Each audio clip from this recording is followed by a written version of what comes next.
La famille Kennedy, symbole d'une dynastie politique américaine, a bâti son héritage à travers 3 propriétés emblématiques, chacune marquant une étape cruciale de son histoire. De leur domaine d'Hyannisport sur Cape Cod à leur résidence d'hiver à Palm Beach, en passant par la quiétude de Hickory Hill, ces demeures ont été témoins de l'ascension et de la chute d'une famille qui aspirait à devenir la plus puissante d'Amérique. Pourtant, chaque triomphe s'accompagnait d'une tragédie qui mettait leur résilience à l'épreuve. Ce qui avait commencé comme un rêve de pouvoir et de prestige s'est mué en une succession de pertes déchirantes. Ce récit explore comment ces espaces, initialement conçus comme des centres de pouvoir et d'unité, se sont transformés, au fil des générations, en monuments de chagrin et de désolation. Le contrebandier bâtit son royaume, 1928, Joseph Patrick Kennedy, naquit avec une ambition dévorante, celle d'être plus que le simple fils d'un tenancier de saloon de Boston. Issu d'une famille catholique irlandaise dans un pays majoritairement protestant, Joseph comprit très jeune que la réussite exigeait de remettre en question l'ordre établi et de tout mettre en œuvre pour gagner en pouvoir et en respect. La richesse ne lui suffisait pas, son ambition allait bien au-delà. Il aspirait à intégrer les plus hautes sphères de la société américaine. À la fin des années 1920, cet homme de 40 ans avait amassé une fortune considérable grâce à des opérations boursières, la production de films à Hollywood et, selon des rumeurs jamais confirmées, la contrebande d'alcool pendant la Prohibition. Bien qu'il l'ait toujours nié, le poids de ces accusations le poursuivit toute sa vie. Le destin de Kennedy bascula cependant en 1928 lorsqu'il fit l'acquisition d'une propriété à Hyannisport sur Cape Cod.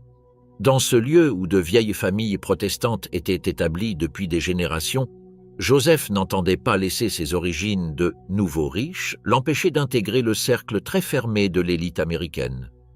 Avec l'achat de cette propriété, Kennedy acquit non seulement des terres, mais aussi un symbole de respect, un moyen d'affirmer son identité dans la haute société, une identité dont il avait besoin pour consolider sa position à la tête d'une puissante famille.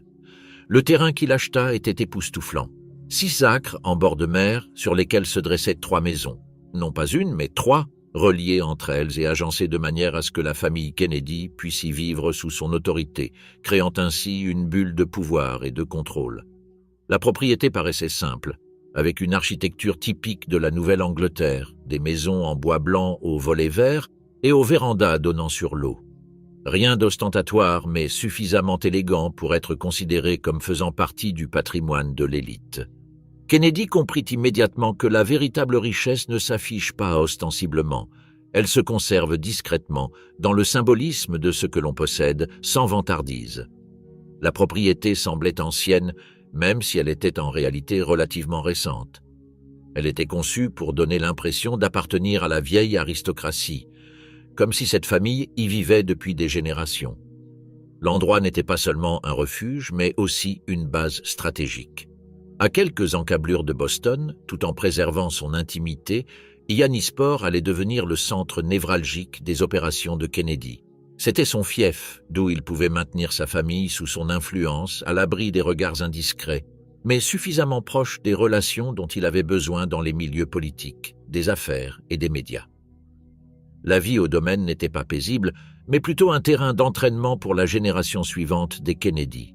Tous les enfants seraient élevés sous sa tutelle stricte, préparés à exceller dans tous les domaines, la politique, les affaires et, bien sûr, la compétition féroce. Rose, l'épouse de Joseph, était chargée de maintenir l'ordre au sein du foyer. Issue d'une influente famille bostonienne, elle savait gérer l'image publique et les relations familiales.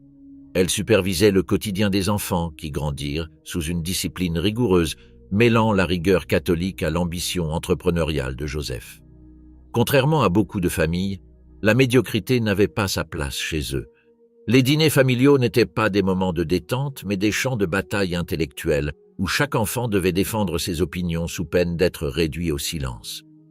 Les compétitions n'étaient pas seulement sportives, mais portaient aussi sur les idées et les ambitions. Des parties de football dans le jardin aux débats politiques à table, tout était conçu pour que chaque enfant comprenne qu'être un Kennedy signifiait gagner à tout prix. La figure centrale était Joseph Kennedy, un homme convaincu que le pouvoir se forge par une compétition acharnée. Travail, politique et même jeux de famille étaient imprégnés de l'idée que l'excellence était la seule voie possible. Mais derrière cette obsession de la compétition se cachait un réseau complexe de contrôle et de manipulation. La vie de ces enfants fut façonnée non seulement par le désir de réussite, mais aussi par une structure familiale où toute forme de faiblesse était proscrite. Les enfants Kennedy furent élevés pour résister à la pression, se livrer à une compétition féroce et toujours se montrer dignes de leur famille. À mesure que ces enfants grandissaient, Joseph continuait d'étendre son influence. Il avait déjà accompli ce dont d'autres n'osaient même pas rêver. Sa famille était célèbre, sa richesse évidente et son statut au sein de l'élite américaine semblaient assurés. Mais Joseph ne... Chapitre 2. 3 maisons, 9 enfants, un rêve. Le domaine d'Ianisport n'était pas qu'une simple demeure. C'était un terrain d'entraînement, un laboratoire d'ambition et de compétition. Dès l'acquisition de la propriété en 1928, Joseph Kennedy était convaincu que le destin de sa famille serait marqué par le succès, le pouvoir et la notoriété. Chaque recoin du domaine, chacune de ces 3 maisons, était conçue pour maintenir l'unité familiale sous son emprise, mais aussi pour façonner ses enfants selon ses aspirations à la grandeur. Si Joseph était l'architecte de cette dynastie, Ianisport en était le chef-d'œuvre. Le complexe était conçu de manière à ce que tout s'articule autour d'un centre névralgique. La maison principale, où Joseph et sa femme Rose vivaient avec leurs 9 enfants. De part et d'autre de cette maison se trouvaient 2 habitations plus petites, une pour chacun des enfants qui, en grandissant et en fondant leur propre famille, resteraient sous l'influence de leur père. Pour Joseph Kennedy, la famille n'était pas seulement un refuge, mais une force puissante qui devait impérativement servir ses intérêts. Bien plus qu'une simple résidence, le domaine d'Ianisport devint un lieu où chaque aspect de la vie était pensé pour atteindre la perfection, la compétitivité, l'apprentissage et, par-dessus tout, la discipline. L'approche de Joseph était claire et impitoyable. Ses fils devaient grandir dans un environnement où la compétition était le moteur de leur existence. Les parties de football dans le jardin n'étaient pas de simples distractions enfantines. Chaque passe, chaque action était une leçon de victoire.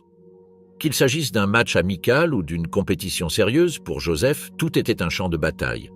À table, l'éducation se mêlait à la politique. Les dîners n'étaient pas des moments de détente, mais d'échanges, de tensions intellectuelles. Joseph veillait à ce que ses fils soient toujours au courant de l'actualité mondiale, des affaires et bien sûr de la politique. Chacun devait défendre ses opinions, prouver qu'il était à la hauteur de l'héritage familial, sous peine d'être rapidement réduit au silence. La compétition ne se limitait pas aux espaces extérieurs, mais imprégnait chaque conversation, chaque instant de la journée. Rose Kennedy, tout en partageant les ambitions de son mari, abordait l'éducation de leurs enfants sous un angle différent. Issue d'une influente famille politique de Boston, elle était profondément pieuse et attachée à une discipline catholique rigoureuse, mais son approche envers ses enfants était empreinte d'amour et de protection. Elle leur inculqua la foi, la morale et la structure nécessaire pour contrebalancer la concurrence féroce imposée par Joseph. Tandis que Joseph créait un environnement où la victoire primait, Rose veillait à ce que ses enfants ne perdent jamais leur sens de la famille, leur foi et leur unité. La faiblesse n'avait pas sa place dans la famille Kennedy, mais Rose s'assurait que, malgré tout, ses enfants ressentent le soutien de leur mère, que cet amour inconditionnel soit présent pour adoucir la discipline sévère de leur père. Pour Joseph, l'éducation et l'entraînement à la compétition n'étaient pas de simples gages de réussite personnelle. C'étaient des outils indispensables à la construction d'une dynastie politique. Ses enfants, bien qu'élevés dans l'opulence, ne devaient pas se contenter de jouir de leurs privilèges. Ils devaient être préparés à assumer des rôles de pouvoir, à occuper des postes clés en politique, dans l'économie et, en fin de compte, dans l'histoire des États-Unis. Le domaine d'Ianisport, avec son atmosphère d'activité et de pression constante, devint le lieu où les enfants Kennedy furent formés pour devenir les futurs dirigeants du pays. Chaque aspect de leur vie était conçu pour les rendre plus forts, plus compétents, plus déterminés. Le lieu de villégiature servait aussi de terrain d'entraînement pour le développement physique. Joseph était fermement convaincu que la compétition physique forgeait le caractère. Il ne s'agissait pas seulement des études ou des aptitudes intellectuelles. Ses fils devaient être des athlètes, forts et endurants. L'eau froide du Nantucket Sound, où ils passaient de longues heures à nager, était perçu comme un moyen de fortifier le corps et l'esprit. Le vent qui soufflait sur l'eau représentait un défi non seulement physique, mais aussi mental, une épreuve d'endurance. Même sur la plage, l'esprit de compétition demeurait. Les sorties en bateau n'étaient pas seulement un moment de détente, mais aussi l'occasion de tester les compétences nautiques de chacun. Joseph observait chaque course, chaque match, chaque victoire et chaque défaite, en tirant mentalement des enseignements pour la future carrière politique de chacun de ses fils. Mais tous les enfants Kennedy ne correspondaient pas à ce modèle de perfection compétitive. Rosemary, la troisième, fut l'une des premières à montrer des signes de difficulté à suivre le rythme. Si tous les enfants subissaient la même pression pour exceller, Rosemary apprenait plus lentement que ses frères et sœurs. Malgré tous les efforts de ses parents pour l'aider, cours particuliers, écoles spécialisées, l'écart entre elle et les autres commençait à se creuser. Dans une famille où la performance était la norme, cette disparité était perçue comme une menace pour le rêve de Joseph de bâtir une famille parfaite et prospère. Bien que tous les enfants fussent entraînés à gagner, à exceller, le combat intérieur de Rosemary devint un défi bien plus grand que n'importe quel jeu ou débat.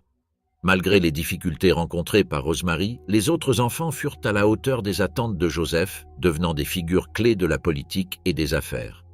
Joseph Jr., l'aîné, fut le premier à être préparé à la politique. Sa formation à Hyannisport le prépara à un siège au Congrès, puis au Sénat et enfin à la présidence. Tout tournait autour de lui. L'attention et les ressources étaient concentrées sur son avenir politique, tandis que John, le cadet, constituait en quelque sorte un plan B, lui aussi préparé à la politique mais dans l'ombre de son frère. Cette structure hiérarchique au sein de la famille Kennedy reflétait l'esprit de compétition que Joseph avait cultivé toute sa vie, l'idée qu'un seul pouvait être le meilleur. Le domaine d'Hyannisport n'était donc pas seulement une demeure familiale, mais une véritable pépinière de futurs politiciens, un lieu où chaque aspect de la vie quotidienne était conçu pour former des gagnants. La famille Kennedy ne se contenterait pas d'être riche. Elle ambitionnait de devenir la famille la plus puissante et la plus respectée d'Amérique. Le rêve de Joseph Kennedy de bâtir une dynastie exigerait cependant des sacrifices, et bien que tout semblât alors être un succès retentissant, les tensions internes qui apparurent au fil des ans allèrent prouver que le prix de la perfection pouvait être bien plus élevé que quiconque ne l'aurait imaginé. Chapitre 3. Le palais d'hiver. Construction d'une seconde cour, 1933.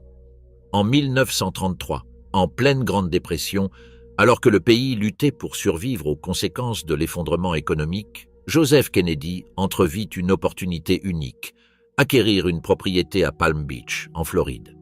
Tandis que la plupart des familles de son rang social étaient accablées par la crise, Kennedy non seulement avait échappé à la ruine, mais, grâce à son sens aigu des affaires, avait su tirer profit du chaos pour accroître encore sa fortune. Palm Beach, jadis refuge exclusif des millionnaires de l'âge d'or américain, se trouvait désormais à la croisée des chemins. Les prix de l'immobilier avaient y chuté et Kennedy y vit une occasion à ne pas manquer. L'acquisition du domaine La Guarita sur North Ocean Boulevard n'était pas un simple investissement immobilier, mais une décision stratégique. Tandis que la propriété d'Hyannisport servait de résidence d'été à la famille, la nouvelle demeure de Palm Beach offrait un refuge contre le froid du Massachusetts, une échappatoire à la surveillance constante de Boston et, surtout, la possibilité de mener leurs affaires à l'abri des regards indiscrets de la haute société de Nouvelle-Angleterre. Alors même que le pays était en proie à une crise, l'univers des Kennedy continuait de s'étendre. Palm Beach leur offrait l'intimité dont ils avaient tant besoin et un havre de paix où ils pouvaient non seulement se détendre, mais aussi poursuivre leurs activités familiales sans le regard critique de l'élite du Nord-Est. La Guarita, une élégante propriété de style méditerranéen, était un palais qui reflétait la prospérité de Joseph, mais avec une différence cruciale. Contrairement à l'austérité stratégique qu'il observait à Hyannisport, Palm Beach exhalait une atmosphère plus raffinée et plus formelle, symbolisant la nouvelle étape de la vie familiale. La demeure était entourée de jardins impeccablement entretenus, offrant une vue imprenable sur l'océan Atlantique, permettant à la famille de profiter d'un espace luxueux loin des intrusions constantes du voisinage et des exigences de la vie publique du Nord. Cependant, au-delà de son opulence, la Guarita était conçue comme un centre d'opération d'un genre différent.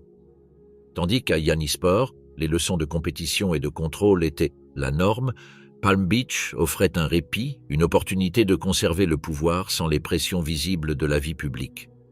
Par cette propriété, Kennedy ne se contentait pas de construire une luxueuse résidence secondaire. Il consolidait un nouveau bastion de pouvoir. Palm Beach devint un lieu stratégique où des affaires impossibles à mener dans les cercles fermés de Boston ou de New York pouvaient prospérer à l'abri des regards indiscrets. La famille Kennedy recherchait non seulement le pouvoir politique, mais aussi le pouvoir économique, et le sud de la Floride se présentait comme un terrain fertile pour poursuivre son expansion. Là, Joseph continua de développer son réseau de relations, renforçant sa position au sein des élites financières et sociales du pays, tout en exerçant un contrôle plus discret. Contrairement aux relations publiques qu'il gérait depuis Yannisport, Palm Beach offrait aux Kennedy un havre de paix où ils pouvaient agir avec une liberté qui leur faisait défaut dans le Nord. Cependant, ce n'était pas seulement un lieu d'affaires. Il offrait aussi à la famille l'échappatoire nécessaire pour se détendre et profiter d'un mode de vie différent, loin de la compétition incessante qui caractérisait la station balnéaire de Cape Cod. Bien que l'atmosphère fût plus apaisée, les luttes de pouvoir et les affrontements persistaient. Joseph gardait un œil vigilant sur tout, mais dans un cadre bien plus détendu. Les régates se poursuivaient, mais l'océan Atlantique avait désormais remplacé les eaux du détroit de Nantucket. La famille évoluait dans un monde de luxe, mais le principe restait le même. Tout était compétition, et la victoire était impérative. Le rythme avait changé, mais l'objectif demeurait inchangé: consolider le pouvoir, assurer le succès et garantir la pérennité de la dynastie Kennedy. Au-delà des aspects strictement professionnels, Palm Beach offrait également un nouveau cadre à la vie sociale des Kennedy. Les événements mondains qui s'y déroulaient étaient aussi exclusifs que ceux de New York ou de Washington, mais dans une atmosphère beaucoup plus détendue. Joseph, malgré son esprit de compétition exacerbé, savait choisir le bon moment pour se montrer dans les cercles influents, sans pour autant subir la pression constante d'être observé. À Palm Beach, la famille pouvait côtoyer d'autres personnes riches et puissantes sans que chacun de ses gestes ne soit scruté et analysé. Cependant, à mesure que la famille s'installait dans cette nouvelle propriété, les tensions entre leur vie publique et leur vie privée commencèrent à se faire plus sentir. Pendant ce temps, Rose, l'épouse de Joseph, assuma la responsabilité de maintenir la discipline et l'ordre au sein de la famille, non seulement à Yannisport, mais aussi dans leur nouvelle résidence. À Palm Beach, bien que l'atmosphère fût moins rigide qu'à Cape Cod, l'éducation catholique stricte et les valeurs qu'elle avait inculquées demeurèrent fondamentales pour le développement des enfants. Si le luxe et l'opulence faisaient partie du quotidien, Rose préserva la structure familiale établie par Joseph. Les cérémonies religieuses, les prières quotidiennes et une vigilance constante quant à la moralité familiale restèrent essentielles pour maintenir un équilibre entre le monde fastueux des Kennedy et la rectitude qu'on attendait d'eux. Mais ce qui rendait Palm Beach véritablement unique, c'était sa capacité à offrir aux Kennedy un répit, une distance salutaire loin des tensions politiques et sociales qui marquèrent leur existence dans le Nord. Ce domaine devint le lieu où Joseph pouvait développer ses affaires et son influence politique avec plus de discrétion. Il permit également à la famille de poursuivre son œuvre de construction d'un héritage sans les contraintes de la vie publique. Tandis que le reste du pays luttait pour sa survie, Joseph Kennedy s'assura que sa famille non seulement survive, mais prospère au milieu du chaos. En résumé, Palm Beach représentait à la fois un refuge et un tremplin pour le pouvoir de la famille Kennedy. Ce n'était pas seulement un lieu pour échapper au froid de la Nouvelle-Angleterre, mais aussi le prolongement des ambitions de Joseph, où les affaires et la politique pouvaient continuer à s'épanouir librement. Cette demeure offrait non seulement confort et luxe, mais devint également une seconde cour, un espace propice à la création d'alliances et au renforcement d'une dynastie qui, malgré les défis de l'époque, continuait de prospérer. En s'installant à Palm Beach, les Kennedy consolidèrent les fondements de leur empire, érigeant un pouvoir qui traverserait les générations. Chapitre 4. Rosemary, la fille disparue. Rosemary Kennedy, troisième enfant de Joseph et Rose Kennedy, naquit en 1918, à une époque où les exigences de perfection étaient plus élevées que jamais. Dès son plus jeune âge, Rosemary semblait avoir tout pour faire partie de la dynastie que son père rêvait de bâtir. Belle, charismatique, elle appartenait à l'une des familles les plus influentes des États-Unis. Pourtant, en grandissant, son développement physique et intellectuel ne fut pas à la hauteur des attentes. Tandis que ses frères et sœurs atteignaient rapidement les objectifs fixés par leur père, Rosemary semblait accuser un retard. Dès son plus jeune âge, Rosemary présentait des signes de retard de développement. Bien que cela ne fût pas immédiatement évident, ses capacités intellectuelles étaient inférieures à la moyenne. Dans une famille où la compétition et la réussite étaient la norme, cette différence devint plus flagrante au fil des ans. Tandis que ses frères et sœurs excellèrent dans le sport, les études et la vie politique, Rosemary peinait à suivre le rythme.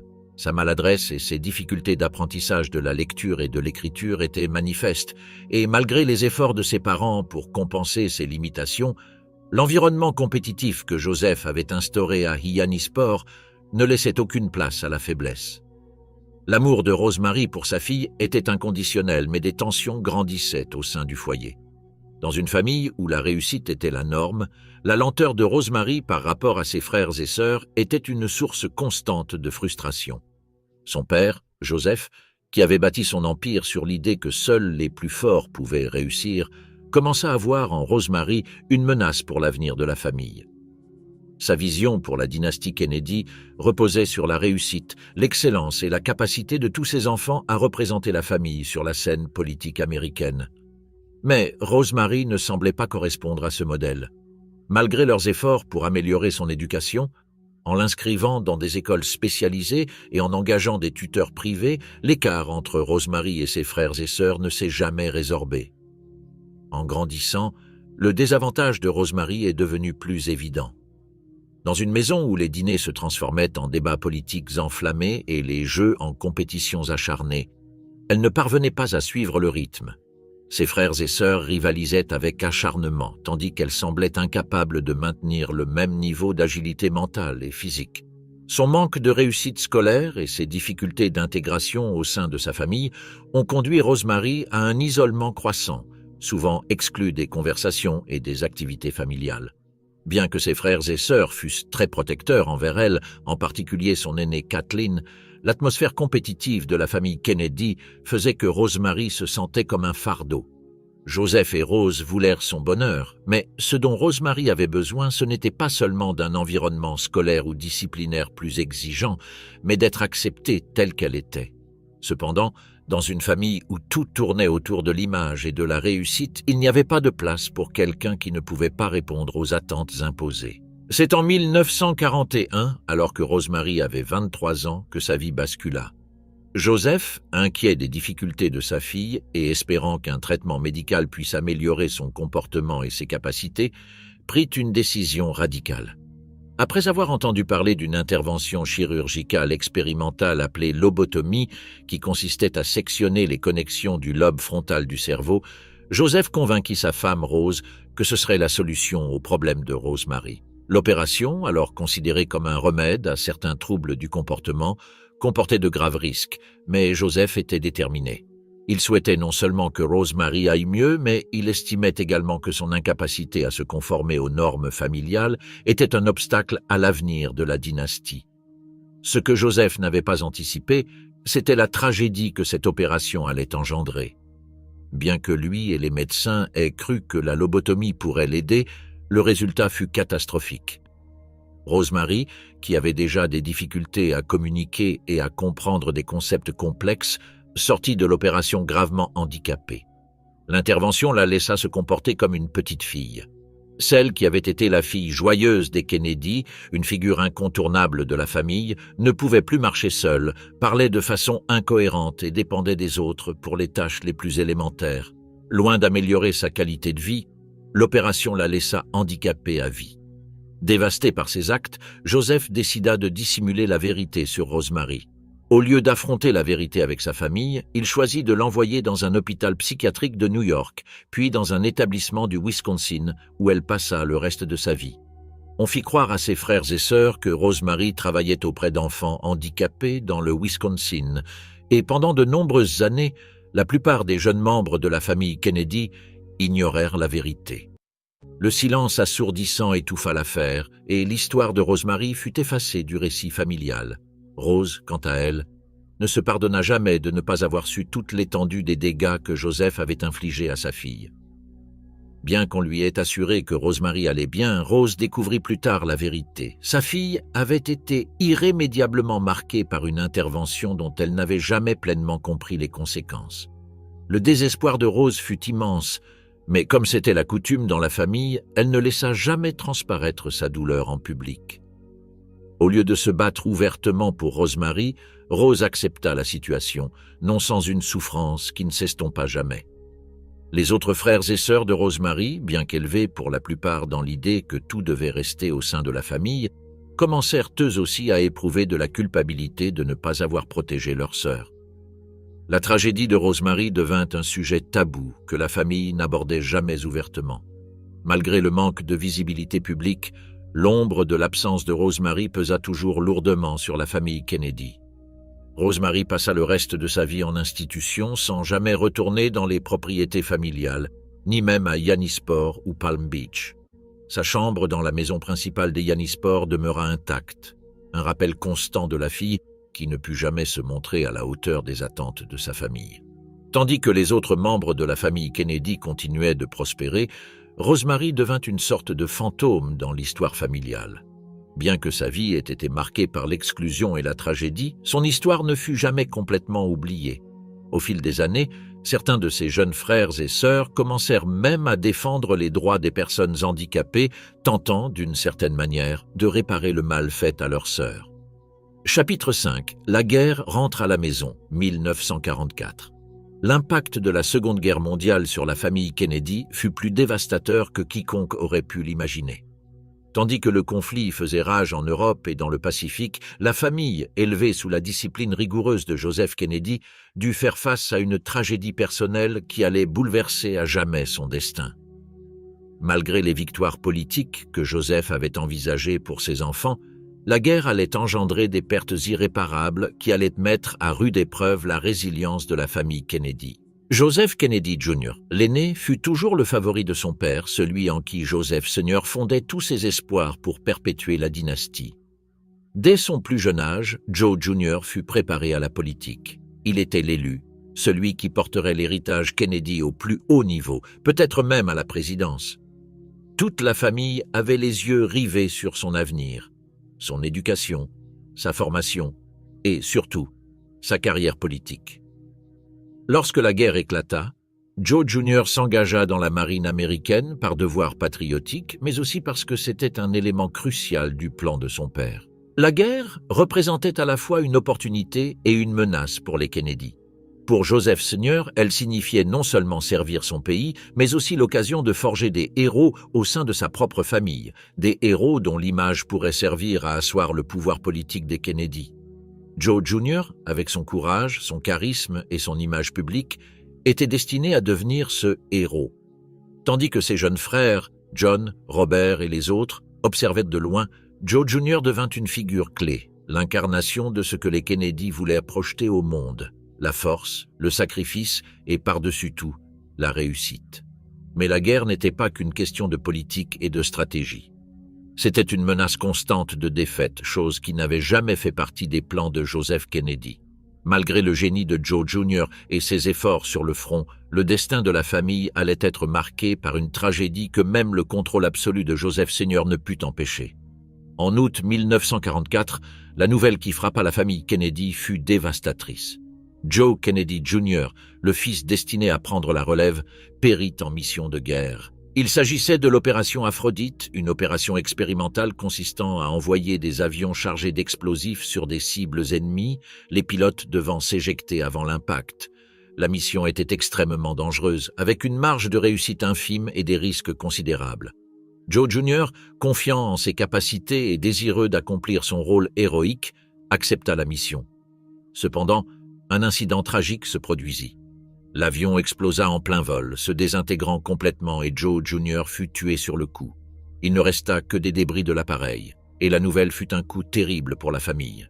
La tragédie de Joe Jr. plongea la famille Kennedy dans la consternation, mais, comme toujours en période de crise, l'image publique de la famille demeurait primordiale pour Joseph Sr.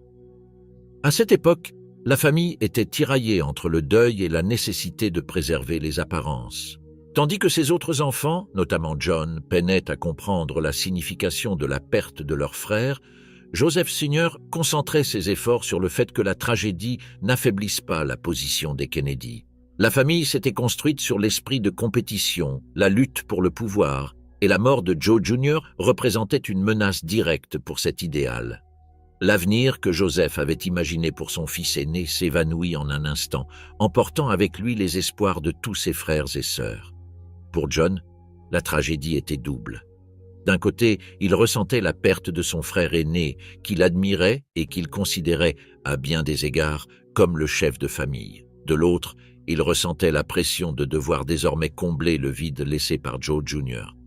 Malgré les épreuves physiques endurées pendant la guerre, ses blessures ne l'avaient jamais empêché de prendre des initiatives. La mort de Joe Jr. accentua encore la pression qui pesait sur lui pour qu'il soit à la hauteur des attentes de son père et prenne la tête de la famille. La tragédie a frappé la famille d'une manière encore plus profonde lorsqu'elle a réalisé que la guerre ne leur avait pas seulement enlevé Joe Jr., mais avait aussi irrémédiablement bouleversé leurs relations. La famille, bâtie sur la promesse d'un avenir radieux, se retrouvait désormais plongée dans l'incertitude. Joseph Sr., qui avait toujours contrôlé chaque aspect de la vie de ses enfants, se retrouvait face à une faille dans ses plans. La mort de Joe Jr. privait non seulement la famille de son étoile montante en politique, mais révélait aussi que l'ambition de Joseph avait des limites, une limite qu'il n'avait jamais envisagée. Malgré le chagrin, Joseph Sr. s'efforçait de conserver une apparence de dignité en public. La famille poursuivit ses activités, mais le poids de la tragédie ne s'estompa jamais. La vie à Yannisport, qui avait toujours été une course effrénée vers le succès, était désormais assombrie par l'absence de leur fils aîné. Néanmoins, la compétition et la soif de réussite persistèrent, car pour les Kennedy, le deuil privé se portait toujours en silence, tandis que l'image publique devait rester irréprochable. Tandis que ses frères et sœurs poursuivaient leurs études et leur carrière, le souvenir de Joe Jr. restait un rappel constant de ce qui aurait pu être. L'ombre de sa mort planait sans cesse sur la vie des Kennedy, mais Joseph Sr. continuait d'avancer, encourageant ses enfants à suivre la voie qu'il avait tracée, comme si la tragédie n'avait jamais eu lieu. La guerre avait frappé aux portes de la famille Kennedy, mais le combat de la vie continuait. Les tragédies personnelles des Kennedy ne pouvaient freiner leur ascension vers le pouvoir, du moins pas aux yeux du public. Ce que la guerre leur avait pris, la douleur qu'elle leur avait infligée, leur rappellerait sans cesse que sur le chemin du succès, il faut toujours faire des sacrifices. Chapitre 6. La rébellion de Kik, d'Yannisport aux Alpes françaises. Kathleen Kik. Kennedy a toujours été différente de ses frères et sœurs. Dans une famille où la compétition et la discipline rythmaient le quotidien, Kik se distinguait par son esprit indépendant et sa personnalité charismatique. Quatrième enfant de Joseph et Rose, né en 1920, elle manifesta dès son plus jeune âge une énergie et une soif d'aventure que les attentes familiales strictes ne pouvaient contenir. Tandis que nombre de ses frères et sœurs se contentaient de suivre la voie tracée par leur père, Kik voulait vivre selon ses propres règles, quitte à transgresser les normes que sa famille, et en particulier sa mère, attendaient d'elle. Kik s'attirait l'affection de tous ceux qui la connaissaient par sa chaleur et son caractère extraverti. Reconnue pour sa beauté et son don pour les relations humaines, elle était très populaire dans les cercles mondains de Boston et au sein de la haute société britannique. Pourtant, derrière son charme et son pouvoir de séduction se cachait une jeune femme rebelle, déterminée à rompre avec les conventions familiales et sociales qui semblaient dicter le destin des Kennedy. Au fond d'elle, Kik aspirait à être plus que la fille parfaite d'une dynastie politique. Son esprit indomptable la poussait à rechercher une vie qui ne soit pas uniquement dictée par les attentes de son père. Au début des années 1940, Kik, comme ses frères, s'engagea dans la Seconde Guerre mondiale. Elle séjourna en Angleterre, où elle participa à l'effort de guerre et travailla pour la Croix-Rouge pendant les bombardements de Londres. Malgré la tragédie qui ravageait l'Europe, l'énergie débordante de Kik semblait percer les ténèbres de la guerre. Dans la capitale britannique, elle se sentait enfin libre, entourée de personnes aux perspectives différentes, affranchie du poids des exigences familiales. C'est là, au milieu du chaos et de la reconstruction, qu'elle rencontra William Cavendish, marquis de Hartington, aristocrate britannique issu d'une des familles les plus en vue d'Angleterre. Grâce à lui, Kik fut attiré non seulement par le monde de l'aristocratie, mais aussi par l'idéal d'indépendance que représentait cette nouvelle vie. L'histoire d'amour de Kik et William fut compliquée dès le départ. La famille Kennedy, et en particulier sa mère Rose, désapprouvait que Kik tombe amoureuse d'un protestant, à une époque où les différences religieuses constituaient un obstacle difficile à surmonter. Rose, catholique fervente, considérait un mariage entre un catholique et un protestant comme impensable, une transgression contraire aux enseignements de l'Église. Cependant, Kik, déterminée à tracer sa propre voie, ne se laissa pas décourager. En mai 1944, malgré l'opposition de sa famille, elle épousa William lors d'une cérémonie civile plutôt qu'à l'église, ce qui ne fit qu'exacerber les tensions avec sa mère. Ce mariage marqua la première véritable rébellion de Kik contre les attentes de sa famille. Tandis que ses frères aînés, Joe Jr. et John, suivaient la voie tracée par leur père, Kik rompit avec la tradition familiale en choisissant son propre destin. Cependant, son mariage avec William ne suffit pas à apaiser son désir d'indépendance. Bien qu'ayant épousé une femme issue de la haute société britannique, il continua de chercher sa place dans le monde, au-delà du contrôle de son père et des limites imposées par sa mère. Le destin de Kik prit un tournant tragique en septembre 1944 lorsque son mari, William, fut tué au combat lors de la bataille de Belgique. À seulement 24 ans, Kik se retrouva veuve dans un pays étranger, loin de sa famille. Plutôt que de rentrer aux États-Unis, elle choisit de rester en Angleterre chez les Cavendish, trouvant du réconfort dans son nouvel environnement et dans l'accueil chaleureux de l'aristocratie britannique. À cette époque, Kik se sentait plus proche de son identité britannique que de la famille Kennedy, qui représentait un monde de règles rigides et d'attentes impossibles. L'Angleterre lui offrait la liberté qu'elle recherchait, un espace où elle pouvait vivre sa vie plus authentiquement et moins contrainte par les attentes familiales. Malgré la tragédie de son veuvage, Kik trouva un nouveau sens à sa vie à Londres et, chemin faisant, elle fit la connaissance de Peter Fitzwilliam, un aristocrate britannique encore marié mais séparé de sa femme, qui la subjugua. Leur relation naissante fut désapprouvée par sa famille et en particulier par son père, Joseph, qui ne supportait pas l'idée que sa fille fréquente un homme marié. Dans une famille comme les Kennedy, les apparences étaient primordiales, et le scandale entourant la relation de Kik avec un homme marié suffit à pousser Joseph à tout faire pour y mettre fin. Une fois de plus, Kik se retrouva face à un dilemme. Devait-elle se soumettre aux attentes de sa famille et renoncer à son amour pour Peter, ou devait-elle suivre son cœur? Kik, comme toujours, a tracé sa propre voie. Elle est tombée amoureuse de Peter malgré la désapprobation de sa famille et a poursuivi leur relation, bravant les normes que sa famille lui avait imposées. Cependant, la vie de Kik allait bientôt connaître une tragédie encore plus grande. En mai 1948, Kik et Peter avaient prévu un voyage dans les Alpes françaises. Ce vol devait être l'occasion de discuter de leur avenir et de la possibilité de fiançailles officielles. Malheureusement, le mauvais temps au-dessus des Alpes a provoqué le crash de leur avion dans les montagnes et tous les passagers sont morts sur le coup. Kik, âgée de seulement 28 ans, a été arrachée à la vie, laissant derrière elle une famille dévastée et une relation avec Peter qui n'a jamais eu la chance de s'épanouir. La mort de Kik fut un coup dur pour la famille Kennedy. Si celle-ci avait déjà traversé de nombreuses tragédies, comme le décès de Joe Jr. et les conflits internes avec Rosemary, la perte de Kik fut particulièrement douloureuse en raison de son esprit rebelle et de son désir de vivre en marge des attentes familiales. Sa disparition marqua la fin d'une époque pour les Kennedy, une époque où les enfants de Joseph et Rose pouvaient encore rêver de forger leur propre destin avant que l'ombre du drame et les pressions familiales ne deviennent insupportables. Malgré leur ascension politique fulgurante, la famille Kennedy avait subi une série de coups durs. Kik, avec son esprit indépendant et son tempérament rebelle, s'était éloigné de tout ce que Joseph Kennedy représentait, et sa mort tragique dans les Alpes françaises fut le coup de grâce porté à une famille déjà marquée par le deuil.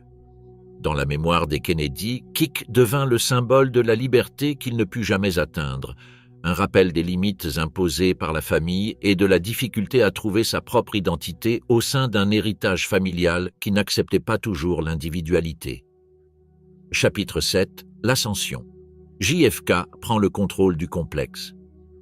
Au cœur du clan Kennedy, le complexe d'Arianisport, qui avait longtemps servi de centre d'entraînement et de compétition pour les fils de Joseph et Rose, fut transformé dans les années 1950 en centre névralgique de la campagne présidentielle de John Fitzgerald Kennedy, celui qui allait finalement concrétiser le rêve politique de son père.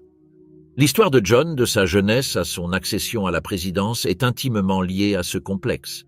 C'est là que Kennedy a forgé les fondements de son leadership, s'est préparé au pouvoir et a commencé à construire l'image publique qui le mènerait à la Maison-Blanche.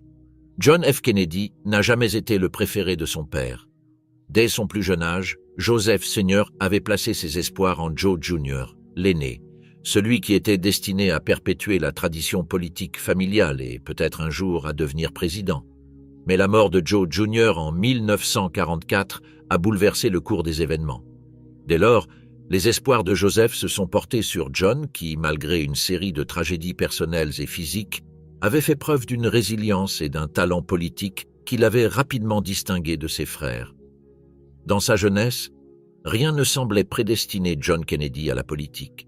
Malgré ses études à Harvard et une brillante carrière militaire, un avenir politique paraissait incertain. Cependant, la mort de son frère, Joe Jr., et le vide qu'elle laissa à la tête du pays incitèrent John à devenir celui que son père avait imaginé pour un autre fils. Sa première grande épreuve survint en 1946 lorsqu'il décida de se présenter à la Chambre des représentants des États-Unis, une décision qui, bien que paraissant risquée au départ, s'avéra finalement être le premier pas vers la présidence. Le domaine d'Arianisport fut un élément clé de cette transformation. Bien que l'environnement compétitif et rigoureux inculqué par son père à la famille perdurât, John, contrairement à ses frères, sut tirer parti du soutien stratégique paternel, du réseau de contacts que Joseph avait tissé au fil des ans et de l'énergie politique qui semblait émaner des lieux. Le domaine devint le lieu de réunions politiques, de rassemblement des conseillers de campagne et d'élaboration des stratégies. Les dîners familiaux, consacrés aux débats politiques et à l'actualité, permirent à John d'affiner son éloquence et d'acquérir une compréhension plus approfondie des rouages de la politique américaine. Bien qu'unie dans sa quête de réussite, la famille Kennedy n'était pas à l'abri des tensions internes, notamment entre les frères. La relation de John avec son père, Joseph, était marquée par la pression de combler le vide laissé par Joe Jr. Cependant, malgré les difficultés, Joseph reconnut chez son fils un don exceptionnel pour communiquer avec les gens, un charisme qui le distingua parmi les hommes politiques de l'époque. Arianisport devint le terrain d'entraînement de ce jeune politicien, un lieu où sa rhétorique, son style et sa stratégie politique commencèrent à se forger. En 1952, John franchit une nouvelle étape dans sa carrière politique en se présentant au Sénat des États-Unis. Face à un adversaire redoutable, le républicain Henry Cabot Lodge Jr., il participa à une campagne acharnée. Joseph Sr., comme toujours, s'impliqua dans tous les aspects de la campagne, veillant à ce que les Kennedy mettent en œuvre toute leur influence et leurs ressources pour remporter la victoire. Mais cette fois, c'est John qui se distingua. Malgré les problèmes de santé liés à ses blessures de guerre et à des douleurs dorsales chroniques, son énergie, sa détermination et sa capacité à communiquer avec les Américains lui permirent de dépasser toutes les attentes. Le domaine d'Arianisport joua un rôle déterminant dans cette victoire. La maison principale, qui avait été le cœur de la famille Kennedy pendant des années, devint le quartier général de la campagne. Des réunions stratégiques s'y tenaient, où conseillers et hommes politiques discutaient des détails de la campagne. L'influence de Joseph Sr., bien que constante, commença à décliner peu à peu à mesure que John prenait en main son avenir politique. Néanmoins, le domaine demeura un refuge pour John, un lieu où il pouvait échapper au chaos de la politique et renouer avec ses racines familiales. Le succès de John aux élections de 1952 marqua le début d'une ascension fulgurante. Au fil de sa carrière politique, Arianisport demeura un lieu de repos, mais aussi de travail et de réflexion. L'image de John, jeune sénateur charismatique, commença à trouver un écho profond auprès des Américains. Son éloquence, sa capacité à communiquer avec le peuple et son engagement sur des questions telles que les droits civiques et la lutte contre la pauvreté firent rapidement de lui un leader prometteur au sein du Parti démocrate. En 1960, Avec la présidence en ligne de mire, John lança sa campagne pour la Maison-Blanche. La course présidentielle fut l'une des plus disputées de l'histoire et, comme lors de ses précédentes campagnes, le complexe d'Ianispor demeura le centre névralgique de ses opérations.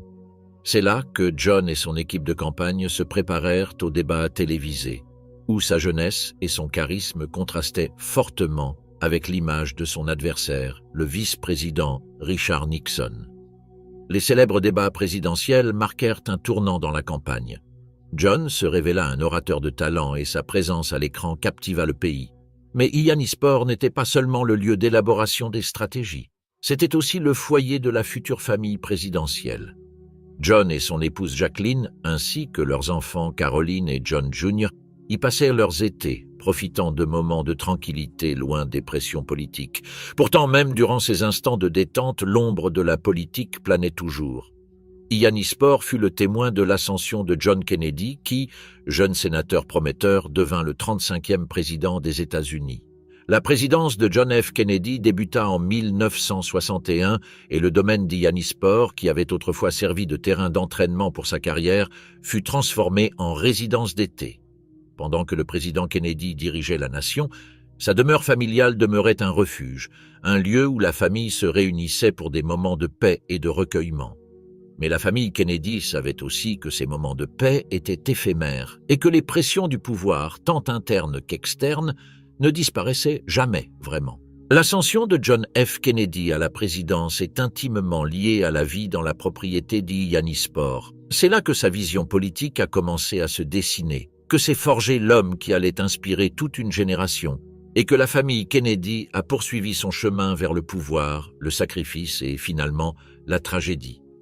La propriété d'Ianispor n'était pas seulement une demeure, mais le théâtre où s'est écrit l'un des chapitres les plus importants de l'histoire américaine. Chapitre 8, le chaos de Bobby, Hickory Hill. Robert F. Kennedy, affectueusement surnommé Bobby, a toujours été une figure fascinante au sein de la famille Kennedy. Tandis que son frère aîné, John, brillait par son charisme et sa prédisposition à la présidence, Bobby possédait une énergie différente, plus intense, plus combative. Dès son plus jeune âge, il était perçu comme le champion des valeurs familiales, celui qui était prêt à se battre pour ce qu'il croyait juste, quelles qu'en soient les conséquences. Mais à mesure qu'il s'enfonçait dans le monde politique, Bobby aspirait aussi à quelque chose que son père ne lui avait jamais offert. Un espace où il pourrait être lui-même, un refuge qui lui permettrait d'échapper à la pression de vivre dans l'ombre des grandes réussites de sa famille.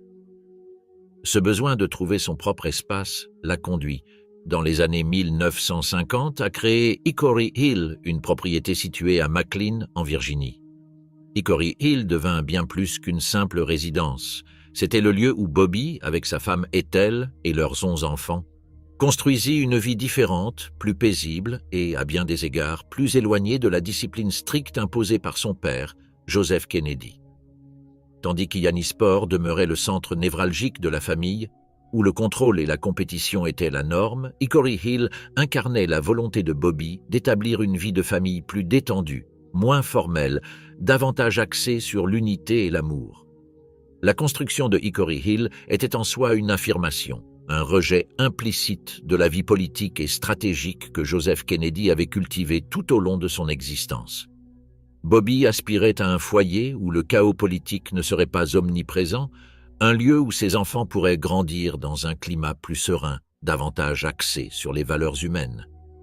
La propriété, bien que majestueuse, offrait une atmosphère plus accueillante que les grandes demeures familiales.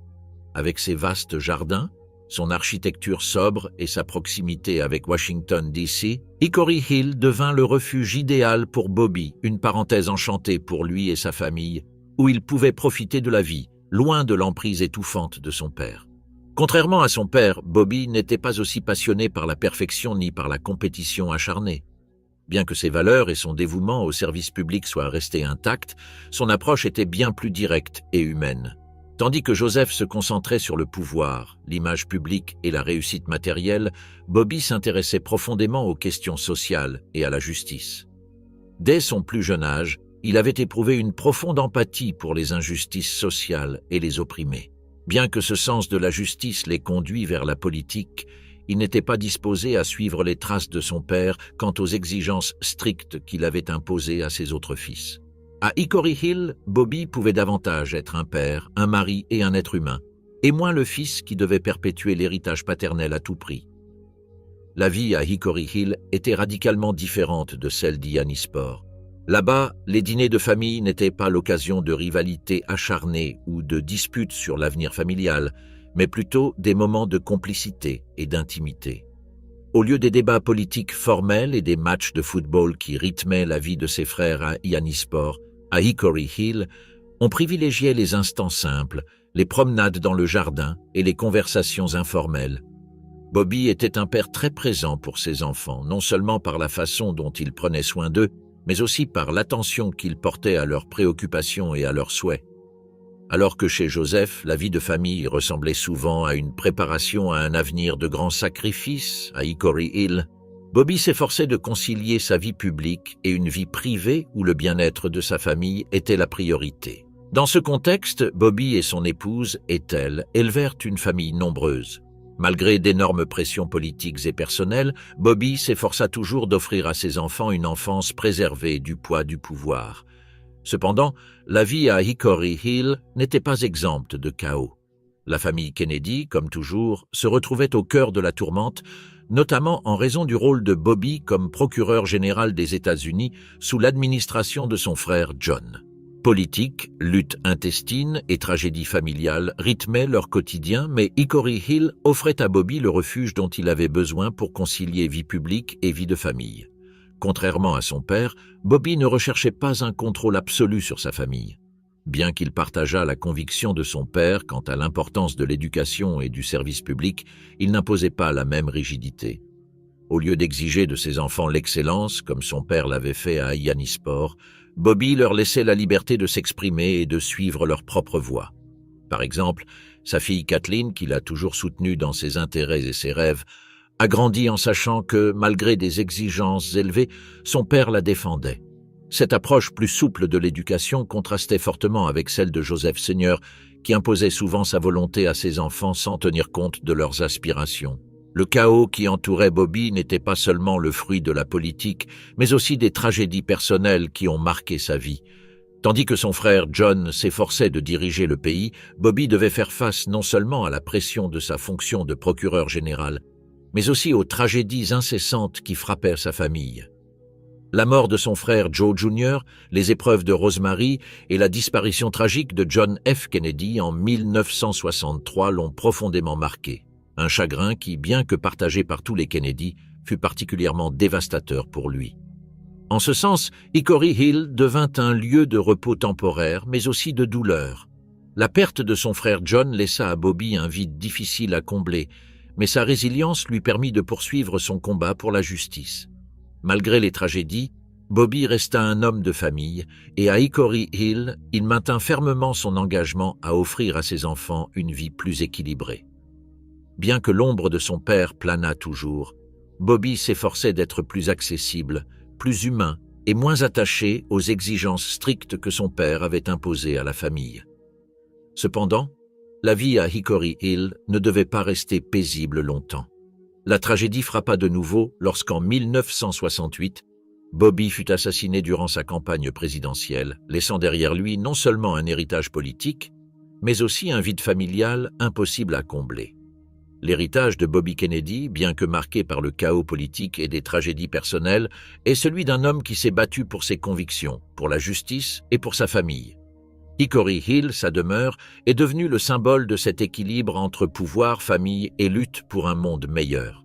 À travers cette propriété, Bobby a marqué l'histoire des Kennedy d'une empreinte indélébile, démontrant que même au cœur du chaos, l'amour et l'humanité pouvaient triompher. L'histoire des Kennedy est marquée par une succession de tragédies, de triomphes et de sacrifices. Ce qui commença par l'ambition de Joseph Kennedy, un homme qui rêvait de bâtir une dynastie politique pérenne, devint une histoire de courage, de lutte et, finalement, de perte. Des débuts à Hyannisport, où tout a commencé, à la création de propriétés comme Hickory Hill, chaque membre de cette famille a joué un rôle crucial dans ce que nous appelons aujourd'hui l'héritage Kennedy. Au fil des décennies, la famille a dû affronter des épreuves qui ont mis à rude épreuve non seulement sa force, mais aussi la résilience de chacun de ses membres. Joe Jr. a dû sacrifier sa vie pour un avenir qu'il n'a jamais vu venir, tandis que Rosemary, la fille qui ne s'est jamais conformée aux attentes de la famille, a été victime d'un destin qui a profondément marqué les siens. La tragédie s'est poursuivie avec la mort de John F. Kennedy, le président qui a uni une nation mais qui a été brutalement arraché à sa famille et à son pays. Pourtant, malgré ces pertes, l'héritage des Kennedy n'a jamais faibli. Chaque membre de la famille, de John à Bobby, en passant par ceux qui sont restés dans l'ombre, a marqué l'histoire américaine à sa manière. Leur influence sur la politique, les droits civiques, la justice sociale et la vie publique du pays se fait encore sentir aujourd'hui. Malgré le prix élevé de cet héritage, l'esprit Kennedy a perduré à chaque tragédie qui a frappé la famille, inspirant les générations futures à perpétuer son œuvre. Hickory Hill, Yannisport, Palm Beach et les autres maisons qui ont marqué leur vie étaient bien plus que de simples demeures. Elles étaient le théâtre de l'histoire d'une famille qui s'efforçait de changer les choses. Un lieu où les rêves atteignaient des sommets, mais où les échecs les plus profonds se sont également produits. Malgré les sacrifices, malgré les tragédies qui ont ébranlé leurs fondements, l'héritage des Kennedy perdure.